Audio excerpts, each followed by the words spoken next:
Watch this! Okay, get excited. We're on to our fifth and final thigh exercise. We've done dumbbell squats, we've done leg extensions, we've done leg curls, we've done the hip adduction, the inner thighs. This one surpasses all of them. It's a finishing move. It's called a frog squat, but it really puts basically the best of both worlds together. It does a leg extension and a squat at one time with no equipment, no machine. This is great to do if you're on the road, if you're in a hotel. It's kind of an isolation compound movement. It's almost like a squat, but you're using only the knee joint instead of the knee and the hip joint. It's very difficult. There's actually 3 different positions I can put you in to make it a little bit easier. It's very safe on the knee, believe it or not. It kind of looks awkward, but it's safe on the knee joint. If you do have any knee pain or have any knee problems, you may want to avoid this one, but you can also do this isometrically. You can kind of lock yourself into different positions and not go through any kind of movement. You can stay in fixed positions without injuring the knee. And even an isometric contraction, just holding it statically, is still a big demand on the quadricep muscles. So anyway, let's go on to the first position, the easiest one. I'll meet you when I get there. Going down. Okay, I'm here, I made it.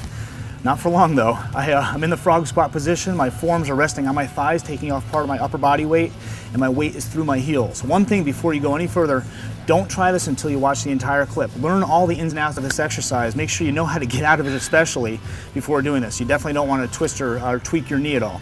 So forearms on my thighs, my hands in the praying position because I'm going to need it, and you're going to lift your hips up and lower your hips back down. This is actually quite safe on the knee if you do it slowly and correctly. And you're going to get down this low position, maybe looking in a mirror in front of you. You're trying to keep your head like it's in a vise. So my eyes, if I were in front of a mirror, should be lined up on my eyes the entire movement. And this is an easy way to do this. I'm supporting a lot of my body weight. To make it a little bit harder, I can take my hands off my thighs, place them on the ground in front of me, and continue the movement. So your hands are still giving you a little help, but not that much. And by keeping your hands down, it also helps keep your head down throughout the entire exercise, just so you can focus on lowering and raising your hips. It really is the best transition to the next and the most difficult position. Now watch the arms. Aha, the true frog squat. Your arms aren't helping out at all, and all of your body weight is now supported by your legs in a very biomechanically inefficient position. These are a lot tougher than they look.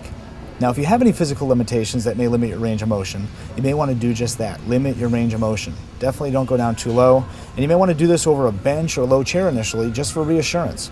Or you can always resort to putting your forearms back on your thighs. Again, watch the arms. Now, this modified version of a frog squat is definitely a lot easier, and it's also the best way to exit the exercise.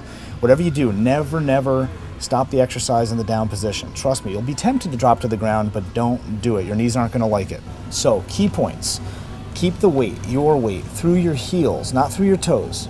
Also, use your head as the axis of rotation, keeping it in one position as best you can. You don't want to lift up your whole body up and down like you would with a regular squat. And also, keep your range of motion limited. You don't want to overcompress your knee. Definitely don't bounce at the bottom, but also you don't want to go up too high at the top of the range of motion. I like to limit it to where my back is about parallel with the ground. And also, if you do have any kind of knee issues, you could just hold it in one isometric position with no motion whatsoever.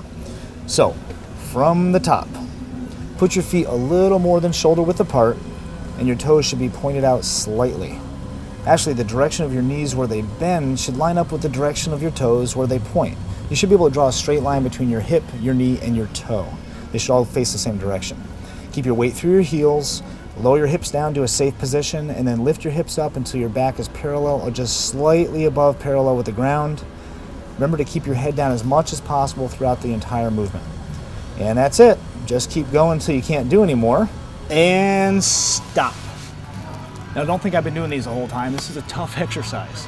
And when you get out of this, don't drop down to the ground. Don't twist and tweak your knee. You want to put your forearms back on your thighs, maybe put your hands on your knees, support your body weight a little bit. But whatever you do, don't stand up straight yet. Keep your head down a little bit lower. You may actually want to kneel down or sit in a chair or something next to you. Take a breather. You know, what happens when you're doing any kind of lower body movement or any kind of exercise in general, you're dilating blood vessels in that area. But when you dilate blood vessels in the lower body, like doing a big muscle exercise like frog squats, as soon as you stop, the blood wants to rush into that area to help clear out some of the waste products you've created. Now, if you stand up straight, the blood sinks because of gravity. It goes down to those open blood vessels and you get dizzy. You get something called orthostatic hypotension. It's hypotension. You're actually lowering your blood pressure, and it's a protective mechanism. Your body's trying to go horizontal to get blood to the brain, but it's not very safe. So always get up in segments. If you do lower body movements and you're working big muscles, especially when you first start off an exercise program and your blood volume hasn't raised up sufficiently, just kind of get up in segments. Do lower body, then kneel, then sit, and then stand and move on. Don't just stand up, lock out your legs, and let everything sink. It's not the safest way to go. Anyway, that's it for frog squats. We're on to our next exercise for lower body, our last one, and that is the calf raise.